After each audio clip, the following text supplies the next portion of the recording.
बिस्मिल्लाहिर्रहमानिर्रहीम अस्सलाम वालेकुम। इन्फो टीवी में खुश आमदीद।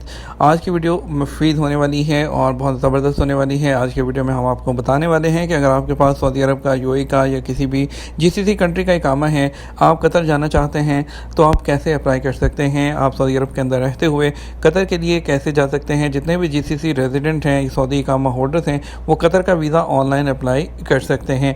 उसके लिए क्या क्या रिक्वायरमेंट्स हैं आपको बताते हैं। सबसे पहले कि आपके पास जो रिक्वायरमेंट में आपका जो पासपोर्ट है उसकी वैलिडिटी होनी चाहिए। 6 माह तक आपका इकामा जो पासपोर्ट है वैलिड होना चाहिए। और जो आपके पास डिजिटल इकामा है जो कि अबशर के अंदर होता है, उसकी 3 मंथ तक की वैलिडिटी होनी चाहिए।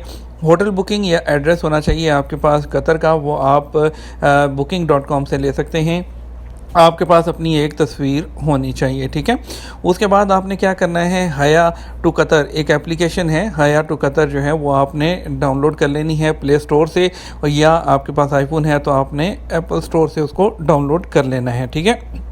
और डाउनलोड करने के बाद आपने हया को जो ओपन करना है, उसको ओपन करने के बाद आपने उसके राइट साइड पे देखना है, वहाँ पे साइन अप की ऑप्शन आ रही है। आपने जो साइन अप पे क्लिक कर देना है और उसके बाद अपना ईमेल एड्रेस एंटर करना है। आपको उस पर कोड आएगा, वो कोड आपने उसमें जो सेंड वेरिफिकेशन पर क्लिक करेंगे तो आपको जो कोड आएगा आपने वो कोड को लिखना है। उसके बाद आपने अप्लाई फॉर वीज़ा पे जो है आपने क्लिक करना है। अप्लाई फॉर वीज़ा पर क्लिक करने के बाद आपको रिक्वेस्ट योर हया आपने उस पर क्लिक करना है। और हया बटन पर क्लिक करने के बाद आपके पास जो ऑप्शन आएगी वो जीसीसी रेजिडेंट वीज़ा A2 की ऑप्शन होगी, आपने उस पर क्लिक करना है। ये जो सर्कल किए हुए आप देख रहे हैं, उसके बाद आपने अपलोड योर पर्सनल फ़ोटो की ऑप्शन आएगी, आपने अपनी पर्सनल फ़ोटो अपलोड करनी है। और उसके बाद की आपको बताते चलें कि आपने अपनी तमाम पर्सनल इन्फॉर्मेशन उसमें आ रही होगी, जिसमें आपका नाम, आपका रेजिडेंस इन्फॉर्मेशन, इकामा का प्रोफेशन, आपने डिजिटल इकामा की जो कॉपी है वो अपलोड करनी है। वो आप अबशर से अपने जो है वो सेव कर लीजिएगा। और उसके बाद जो होटल की वगैरह की जो आपने booking.com से लिया होगा वो आपने उसका वहाँ पर एड्रेस लिख देना है।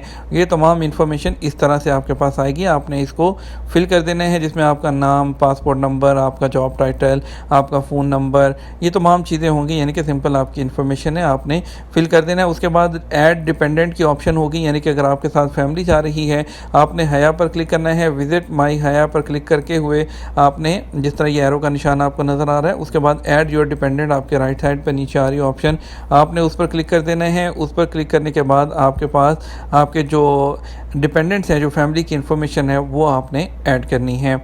एप्लीकेशन जो है वो ऐड करने के बाद आपने जो है उसकी जो कोड है वो आपने एंटर कर देना। जो ट्रैकिंग कोड आएगा वो आपने सेव कर लेना है सबमिट करने के बाद, और उसको अपने पास सेव कर लेना है। जो ट्रैकिंग नंबर आपको मिलेगा वो ट्रैकिंग नंबर से आपने जो है सिंपली अपनी जो एप्लीकेशन है उसको ट्रैक करते रहना है। उसी एप्लीकेशन में आपने जाना है, ट्रैक पर जाना है और अपनी एप्लीकेशन को वहाँ से ट्रैक कर लेना है कि वीज़ा आपका अप्रूव हो गया है या नहीं। नॉर्मली 24 से 48 घंटे के अंदर अप्रूव हो जाता है।